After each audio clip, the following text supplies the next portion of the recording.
a pregação da palavra do nosso Deus. Isto é recomendação bíblica. Aliás, o apóstolo Paulo orientou a Timóteo que pregasse a palavra. E pregar a palavra ali é pregar aquilo que Deus disse, que deveria ser dito. Então, essa é a nossa responsabilidade. Eu vou ler um texto e vou tentar explicar o texto e no final tentar contextualizar esse texto para as nossas épocas. Eu penso que o texto é tão relevante, meus irmãos, para os nossos dias. Os irmãos irão perceber isso daqui. Então, hoje os versículos serão os versículos 5 a 11. Livro do profeta Abacuque, capítulo 1, de 5 a 11. Se eu tivesse que intitular a mensagem dessa noite, baseado no que eu já analisei do texto, seria aquilo que o Senhor Jesus instruiu aos seus discípulos, os apóstolos em particular, quando eles pediram o Senhor Jesus para que ensinasse eles a orar, porque João Batista ensinava os discípulos dele. E aí o Senhor Jesus então disse que eles deveriam orar ao Pai nosso que estás nos céus. Ele tem um nome que é santo, então santificado seja o nome dele. Que seja feita a vontade desse Deus, assim na terra como no céu. Então é orar segundo a vontade de Deus, não segundo a nossa vontade. Então o tema talvez seja isso. Vontade de Deus, a melhor resposta à nossa oração. Então acompanhe o texto aí, por gentileza, que eu irei ler. Diz assim a palavra do Senhor. Vede entre as nações, olhai, maravilhai-vos e desvanecei, porque realizo em vossos dias obra tal, que vós não crereis quando vos for contada. Pois eis que suscito os caldeus, nação amarga e impetuosa, que marcham pela largura da terra, para apoderar-se de moradas que não são suas. Eles são pavorosos e terríveis, e criam eles mesmos o seu direito e a sua dignidade. Os seus cavalos são mais ligeiros do que os leopardos, mais ferozes do que os lobos ao anoitecer, são os seus cavaleiros que se espalham por toda parte. Sim, os seus cavaleiros chegam de longe, voam como águia que se precipita a devorar. Eles todos vêm para fazer violência. O seu rosto suspira por seguir avante. Eles reúnem os cativos como areia.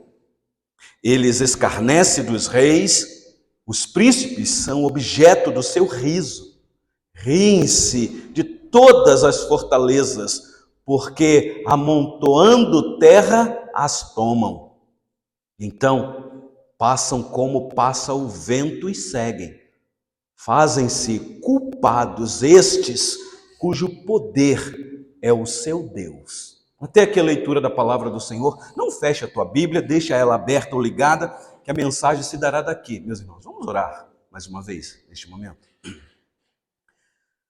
Senhor, nós clamamos-te neste momento, depois do texto lido, a nossa mente é tão limitada, Senhor, para compreender a revelação escrita. Não temos capacidade por nós mesmos, ainda que temos algumas técnicas de interpretação, mas o que nós precisamos é do teu auxílio, Senhor, no poder do Santo Espírito, o mesmo que inspirou o teu servo no passado a registrar o que acabei de ler aqui com os meus irmãos.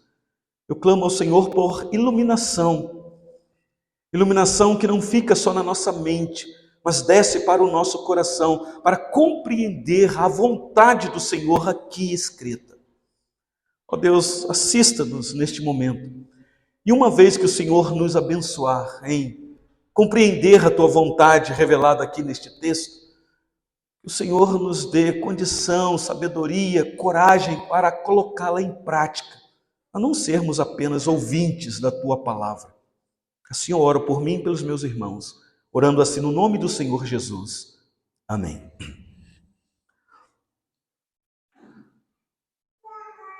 Meus irmãos, é fato de que está estampado nas mídias sociais, quem está acompanhando, a crise política, o embate nas discussões, as tristezas por uma parte, a alegria por outra parte. A pergunta que eu vou tentar responder com vocês aqui, talvez seja esta: qual é a expectativa que temos quando as coisas saem do controle, especialmente na política nacional? A mensagem não será sobre política, mas é impossível não falar disso olhando para o texto, porque o Senhor Deus trata com o profeta exatamente uma crise nacional, por causa de governos que não souberam governar a nação. É o que nós vamos ver aqui hoje. Então, qual deveria ser a nossa expectativa quando nós percebemos que há um descontrole do governo, pelo menos aos nossos olhos? Eu não tenho dúvidas que seria de clamar aquele que é o Senhor das nações, em primeiro lugar, buscar o reino de Deus, orar e orar mesmo, e orar e aguardar do Senhor a resposta que Ele irá dar. Não segundo o que eu quero ouvir da parte de Deus, daquilo que eu pedir. É isso que nós vamos ver aqui hoje, meus irmãos. Vocês que têm acompanhado a exposição do livro que se iniciou nos versículos 1 a 4, o profeta Abacuque estava perplexo, e eu foquei muito nesta palavra, com o que ele estava vendo no meio do povo de Deus. Ele está atônito. Muita violência, ele grita violência. Ele diz que as leis estão frouxas. Ele diz que a justiça é desleal e automaticamente os juízes também. Ele está contemplando que existem juízes que são imparciais. Estão julgando de acordo com as suas conveniências. Então ele dá um grito. Se você der uma olhada aí no versículo 2, ele diz para o Senhor: até quando ele vai clamar o Senhor e o Senhor não vai escutar? Para ele, o Senhor está em silêncio. E ele está vendo violência. E o versículo de número 4, ele diz que a lei se afrouxa e a justiça nunca se manifesta. Porque o perverso cerca o justo, a justiça é torcida. Ou seja, na visão do profeta, o justo está sendo penalizado por juízes que condena a pessoa sem ter um assunto consubstancial, e enquanto outros que têm crimes nas costas, o juiz alivia. É mais ou menos isso que ele está vendo aqui. Então o profeta grita. Só que agora, meus irmãos, ele fica de novo perturbado com o que ele vai escutar da parte de Deus. Aparentemente ele está perturbado porque ele está vendo o que está acontecendo e Deus nada. Só que então agora o Senhor Deus vai falar. E hoje a mensagem será a resposta do Senhor Deus ao profeta, depois dele ter ficado assustado com o que ele estava vendo no meio do povo. Como vocês sabem, a última vez que aqui estivemos, nós dissemos isso. Aqui é uma conversa. O profeta questiona o Senhor Deus, lança para o Senhor Deus a queixa, e o Senhor Deus então responde. O profeta não fica satisfeito com a resposta que o Senhor dá, questiona de novo, e o Senhor Deus responde novamente aquilo que o profeta não quer ouvir. E aí então, por último, que é o capítulo 3, ele compreende que não tem jeito de argumentar, porque ele não vai mudar a vontade do Senhor Deus. Deus não muda. A oração não é para mudar a vontade do Senhor Deus. É para fazer o nosso coração se acalmar diante da vontade de Deus. Então vocês perceberam que no começo o profeta estava inquieto com aquele aparente silêncio do Senhor Deus. E agora não, agora ele vai entrar em crise novamente quando ele ouve o Senhor Deus respondendo a oração dele. Porque tem muitos intérpretes daqui que dizem que Deus não respondeu a oração de Abacuque. Respondeu. Só que não respondeu o que o profeta queria ouvir. A resposta veio. E esta é a crise do povo de Deus até hoje, meus irmãos. Talvez você que está aqui sabe disso. Às vezes você está numa crise, você tem a visão certinha do que deve acontecer para melhorar, é aquilo, se acontecer aquilo, se Deus abrir a porta, se Deus derramar a bênção, se o Senhor Deus fizer, vai dar certinho. E aí você ora e o Senhor Deus, porque te ama, não responde a tua oração, porque Ele tem uma visão maior da coisa. E não são poucas vezes, porque o Senhor Deus não atende as nossas orações, que nós ficamos desanimados. Mais ou menos tudo aqui. Então, o texto vai nos ensinar, meus irmãos, que devemos orar segundo a vontade de Deus. Alguém já disse que orar é você dizer o seguinte: seja feita a tua vontade. Se eu não me engano, acho que foi o reverendo Augusto Nicodemos que cunhou esta frase. Eu acho que foi ele, não tenho certeza.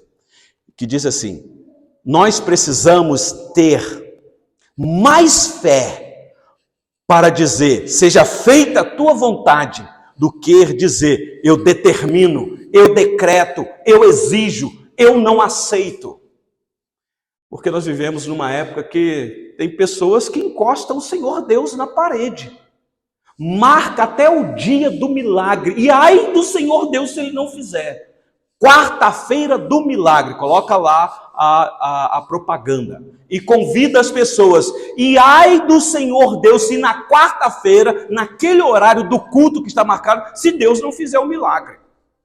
Então as pessoas decretam, exigem. Meus irmãos, para mim está aí um povo incrédulo.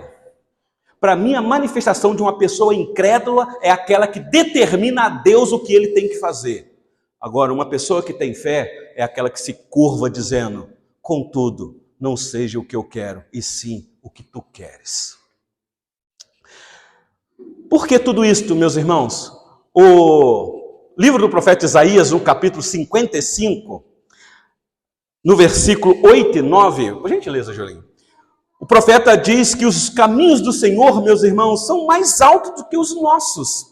O Senhor Deus tem uma visão mais elevada do todo. Está lá, Isaías 55, isso.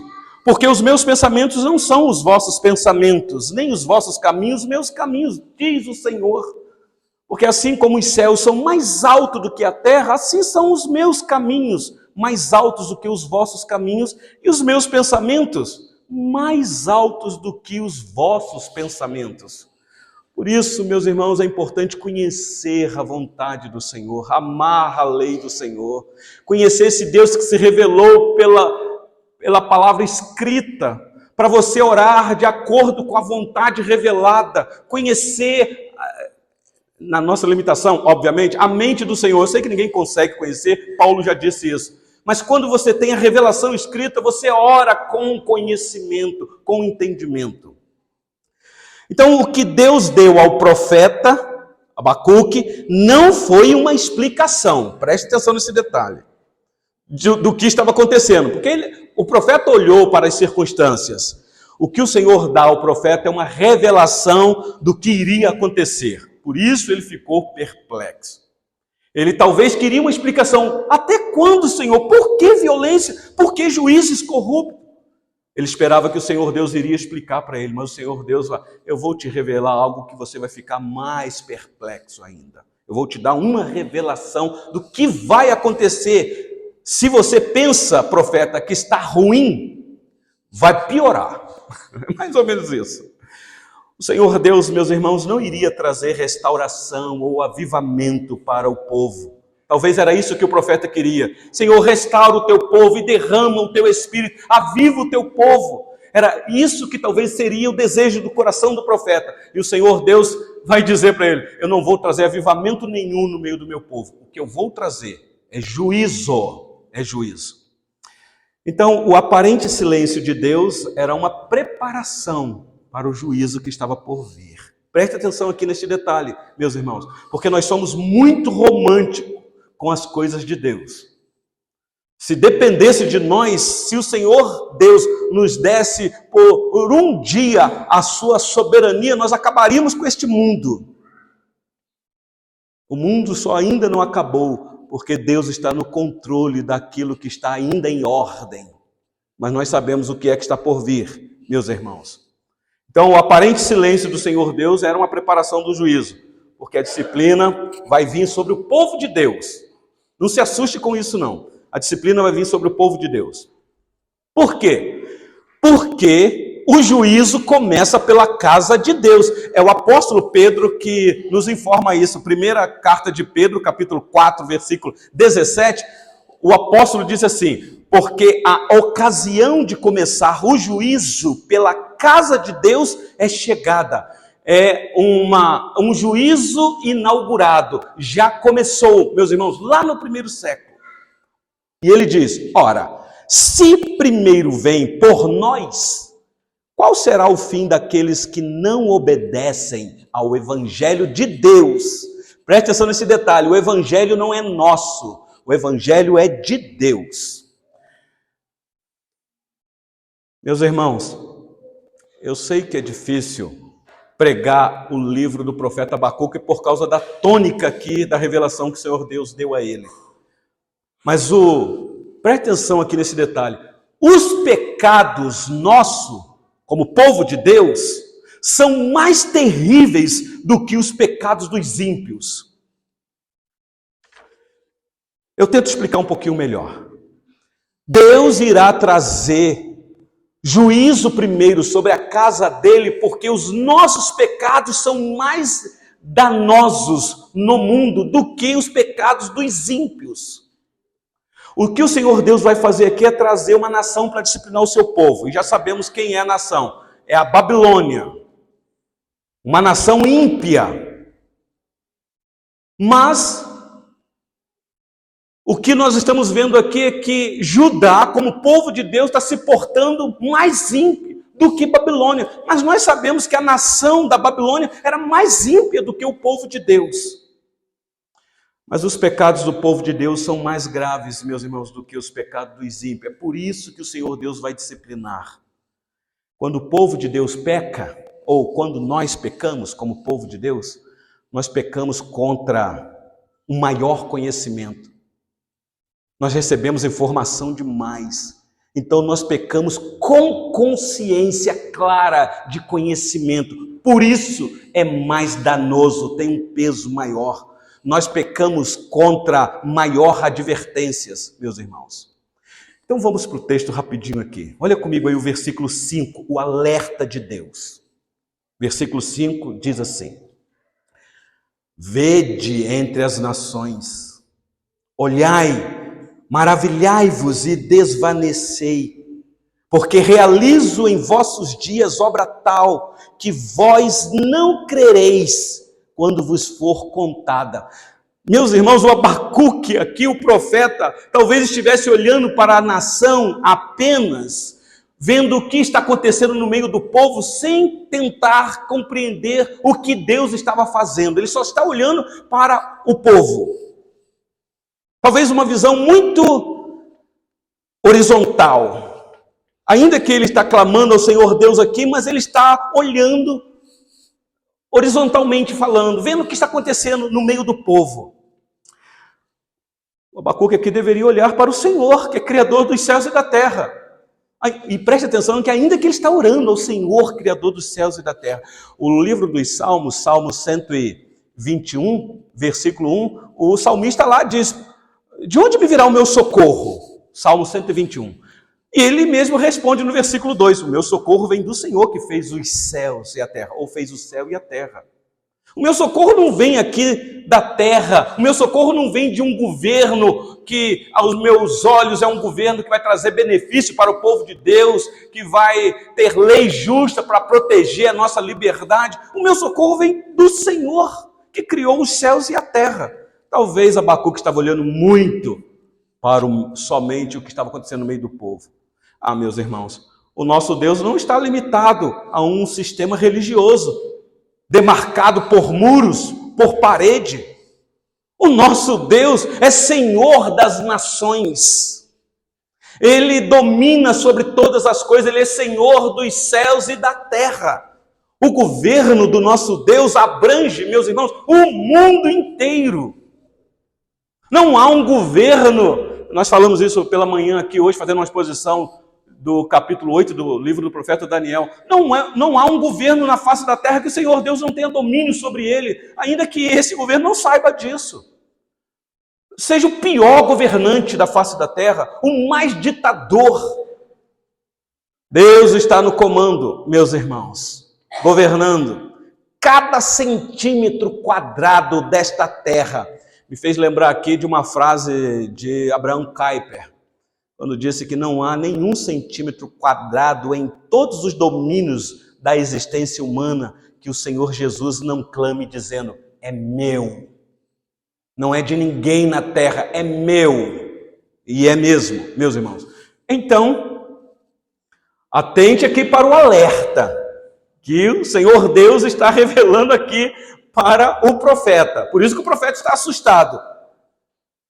Alguém já disse que quem não escuta o chamado da graça, o alerta da misericórdia e da bondade do Senhor, depois vai escutar o rugido da trombeta do juízo de Deus.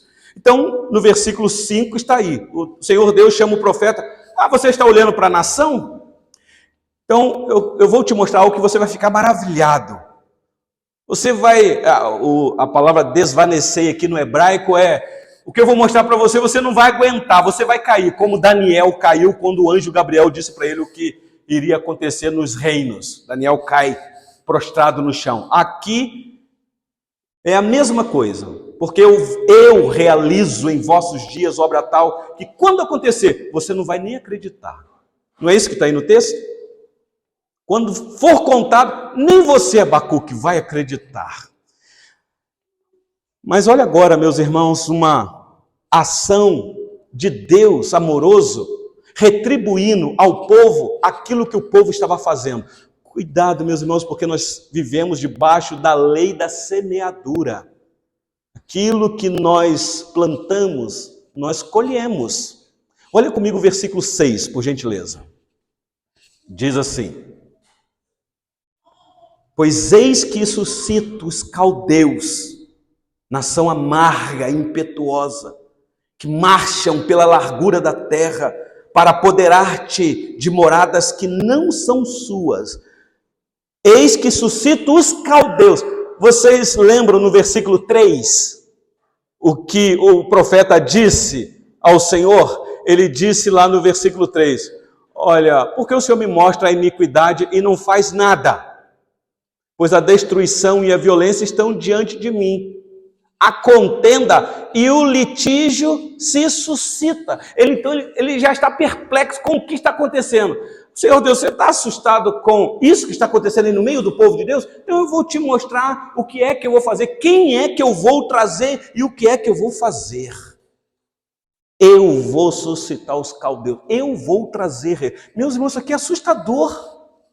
Porque nós estamos longe da história. Nós não vivemos lá naquele período para sentir de perto o poder de Nabucodonosor, o rei dos caldeus, o rei da Babilônia, um homem terrível que se achava Deus na terra, um homem que não tinha compaixão de ninguém, de criança, de mulher, de nada, de nada. O Senhor Deus iria levantar então este rei perverso. A Babilônia estava chegando para punir, disciplinar o povo de Deus. E pasmem vocês, o Senhor Deus diz que Nabucodonosor é servo dele. Aliás, quem diz isso é o profeta Jeremias. Jeremias capítulo 25, versículo 9. Eis que mandarei buscar todas as tribos do norte, diz o Senhor, como também a Nabucodonosor, rei da Babilônia, meu servo. Um rei ímpio. Isso não quer dizer que ele era bonzinho, que ele era crente, temente a Deus. Não, muito pelo contrário. Mas é mostrando, ele está nas minhas mãos. Ele é um ditador, mas ele está nas minhas mãos. Ele é meu servo. Meus irmãos, é Deus quem reina sobre todas as nações. Eu vou focar nisso daqui. Livro do profeta Daniel, capítulo 2, versículo 21, o profeta Daniel entrou nesta crise, mas ele afirmou, é ele quem muda os tempos e as estações, remove reis e estabelece reis, ele dá sabedoria aos sábios e entendimento aos inteligentes. É Deus, meus irmãos. Ele levanta o rei déspota, de direita, de esquerda, e se ele quiser, ele tira do trono, como ele tem feito ao longo da história. Provérbios capítulo 21, versículo 1 diz que como ribeiros de águas, assim é o coração do rei na mão do Senhor. O Senhor, faz segundo o seu querer e o inclina. Se o Senhor Deus quiser converter o coração do maior ditador da nossa época, do governante mais perverso que possa existir, ele inclina o coração dele para o bem. Como ele fez com Nabucodonosor no finalzinho do reinado de Nabucodonosor, quem conhece o registro. O segundo livro dos Reis, capítulo 24, está escrito assim, preste atenção nesse detalhe. O Senhor Deus dizendo, olha, e o Senhor enviou contra ele as tropas dos caldeus, as tropas dos sírios, as tropas dos moabitas, as tropas dos filhos de Amon, e as enviou contra Judá, a última tribo que estava faltando, meus irmãos. Tribo de Judá, para o destruir, conforme a palavra do Senhor, que falara pelo ministério de seus servos profetas. Nós estamos falando aqui do povo de Deus, meus irmãos. Às vezes nós pensamos que por sermos o povo de Deus, o Senhor Deus vai nos colocar numa redoma de vidro e praga nenhuma chegará à nossa tenda. Nada vai nos atingir, nós não vamos perder uma, porque se Deus é por nós, quem será contra nós? E é uma verdade. Mas o problema é quando o povo de Deus peca, meus irmãos, se desviando do caminho do Senhor. Então o Senhor Deus traz inimigos para punir o seu povo.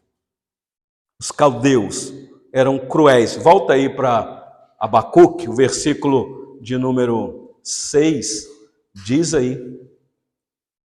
Eles são amargos, impiedosos e marcham pela largura da terra, ou seja, eles conquistam, apoderam de moradas, não tem misericórdia. Vem o versículo 7. Olha, a coisa está piorando, versículo 7.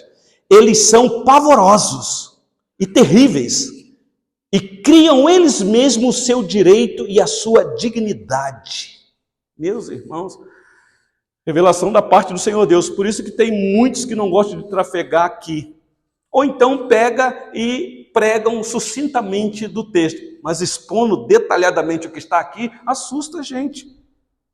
O Senhor Deus está dizendo, eu vou levantar esse povo que traz apavoramento, que é um povo que traz para o meio de vocês coisas terríveis, e eles são assim mesmo, eles não obedecem direito de ninguém, porque eles mesmos são o direito deles.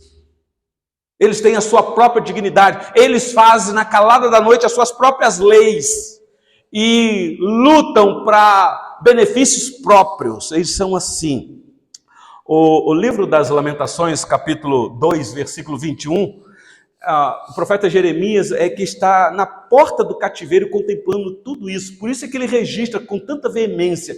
E o livro das Lamentações, o profeta diz assim, jazem por terra, pelas ruas, o moço e o velho, as minhas virgens, os meus jovens vieram a cair à espada. Tu os matastes no dia da tua ira, fizeste matança e não te apiedaste. Está falando dos babilônios quando chegaram, quando invadiram Jerusalém. Foi uma carnificina, meus irmãos. Eu não gosto nem de novo falar aqui, porque tem crianças no nosso meio. Mas é a realidade da história, o que nos mostra, meus irmãos. Abra sua Bíblia rapidinho, eu não quis trazer esse texto aqui, porque eu vou ler ele para você. Aí mesmo em Lamentações, mas só que no capítulo 5. Acompanhe comigo esse registro aqui. Talvez você já tenha lido, mas deixa eu lembrar você de novo o que está escrito aqui. Livro das Lamentações, no capítulo 5, a partir do versículo 11. Olha que quadro aqui, meus irmãos. Diz assim, Livro das Lamentações, capítulo 5, versículo 11 em diante. É o que eles fizeram, diz aí. Forçaram as mulheres em Sião, as virgens nas cidades de Judá. Os príncipes foram por eles enforcados. As faces dos velhos não foram reverenciadas. Os jovens levaram a mor. Os meninos tropeçaram debaixo das cargas de lenha. Os anciãos já não se assentam na porta. Os jovens já não cantam. Cessou o júbilo de nosso coração. Converteu-se em lamentações a nossa dança. Caiu a coroa da nossa cabeça. Ai de nós, porque pecamos. O profeta reconhece o porquê aquele juízo, por causa do pecado no meio do povo de Deus. Então, meus irmãos, eu estou tentando mostrar para vocês o quadro do profeta Abacuque. Volta agora para Abacuque capítulo 1, versículo 8 e 9. Diz assim o versículo 8 e 9. Os seus cavalos são mais ligeiros do que os leopardos, mais ferozes do que os lobos ao anoitecer. São os seus cavaleiros, que se espalham por toda parte. Sim, os seus cavaleiros chegam de longe, voam como águia que se precipita a devorar. O que o profeta deixou registrado aqui, a mando de Deus, é que o inimigo iria vir como aquelas feras selvagens que atuam na calada, na surdina, que fica de tocaia para pegar a sua presa. O leopardo aqui é aquele que tem uma ferocidade, uma velocidade imensa. Os lobos aqui que saem em bando à noite para devorar a sua presa. E a águia, então, o voo rasante da águia não escapa o bichinho, ela pega. Está dizendo, assim são eles, sem compaixão, e não tem como escapar. É como que o Senhor Deus dizendo, não adianta, meu povo, vocês não vão ter como escapar, não tem para onde fugir, todos vocês serão pegos. Vocês já pensaram nisso, meus irmãos? Versículo 9. Eles todos vêm para fazer violência. Eles fazem violência. O profeta antes reclamou com Deus, dizendo, Senhor, até quando? Você não está vendo violência aqui no nosso meio? Agora o Senhor está dizendo, você quer ver violência mesmo, Abacuque? Então, já que o meu povo peca cometendo violência, e era isso que estava acontecendo no meio do povo de Deus, as tribos já tinham sido divididas por briga entre eles, matança entre eles, a tribo de Judá também agora está desviada do caminho do Senhor. Senhor Deus, então eu vou trazer violência para vocês, eu vou retribuir a altura. E aí, meus irmãos, a crise do profeta era que ele estava vendo tudo isso. Gálatas, capítulo 6, versículo 7, é um texto conhecido de vocês. O apóstolo Paulo diz assim, meus irmãos, não vos enganeis, de Deus não se zomba, pois aquilo que o homem semear, isso também ceifará, até o dia de hoje. Eu não estou querendo te assustar, eu estou querendo te alertar. Não brinque com as coisas de Deus, é melhor você não se envolver com isso. Porque Deus é santo e justo juiz. Meus irmãos, olha isso daqui. Então o versículo 9 diz que eles vêm para fazer violência, seu rosto suspira por seguir avante, e eles reúnem os cativos como areia. Eles não têm piedade. E aí o versículo 10 e o versículo 11 mostra aqui a estratégia dos caldeus, meus irmãos, e a autoconfiança deles. Olha o versículo 10. Eles escarnecem dos reis, os príncipes são objeto do seu riso. Riem-se de todas as fortalezas, porque amontoando terra as tomam. Aqui, quando eles conquistam alguma coisa e conseguiu aquilo que queriam, então eles começam a zombaria, começa o riso. Por exemplo, pegamos eles, condenamos ele, tiramos direito dele, e por aí vai, O amontoando terra aqui era o costume na época de exército, quando vencia uma cidade fortemente amuralhada.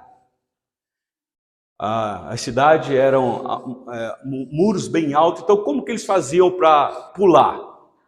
Jericó o Senhor Deus derrubou, mas aqui os caldeus, eles são estrategistas, eles começavam a amontoar terra na beira do muro, e amontoando terra até chegar à altura, e quando chegasse então eles invadiam a cidade, e diz aí, eles tomavam tudo. Versículo 11, então passam como passa o vento e seguem, fazem-se culpados estes cujo poder é o seu Deus. Aí ele dá uma luz no fim do túnel aqui para o profeta.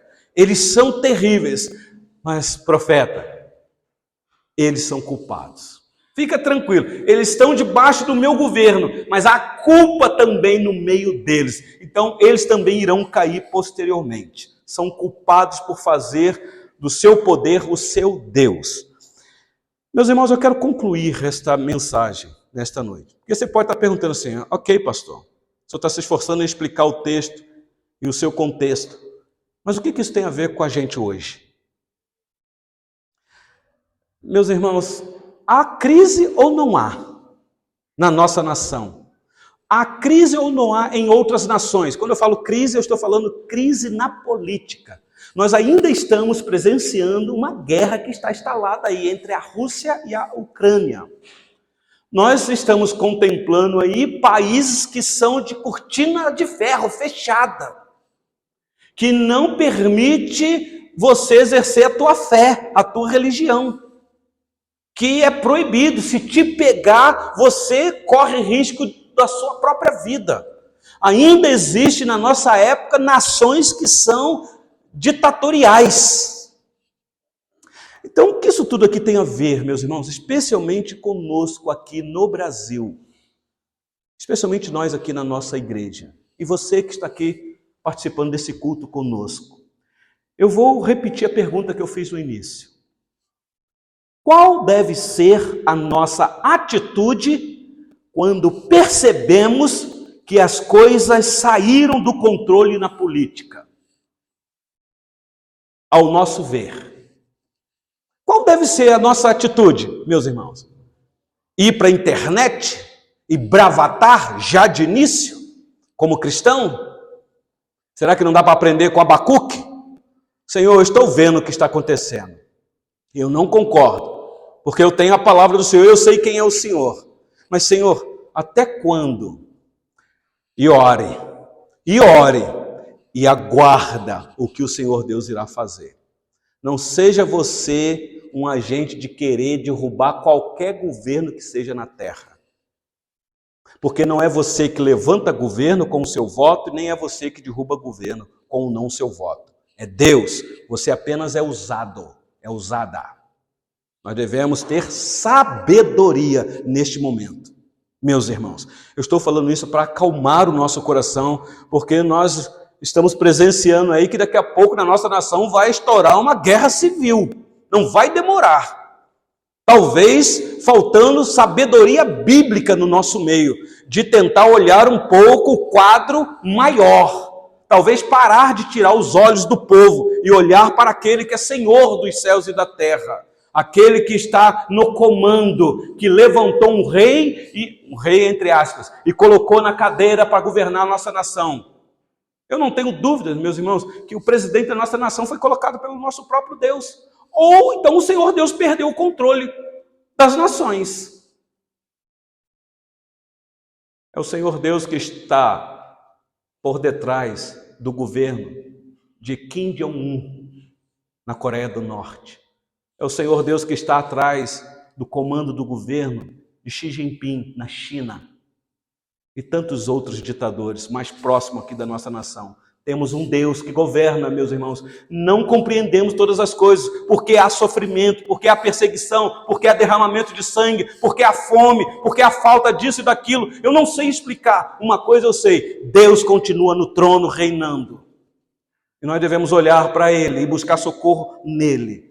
Então, talvez respondendo essa pergunta aqui, clame ao Senhor, meus irmãos, e espera que a vontade dele seja feita. Não a tua, mas a dele. Segunda, talvez uma lição que nós tiramos aqui. Cuidado com o pecado. Não brinque com o pecado, meus irmãos. Pecado é divertido demais.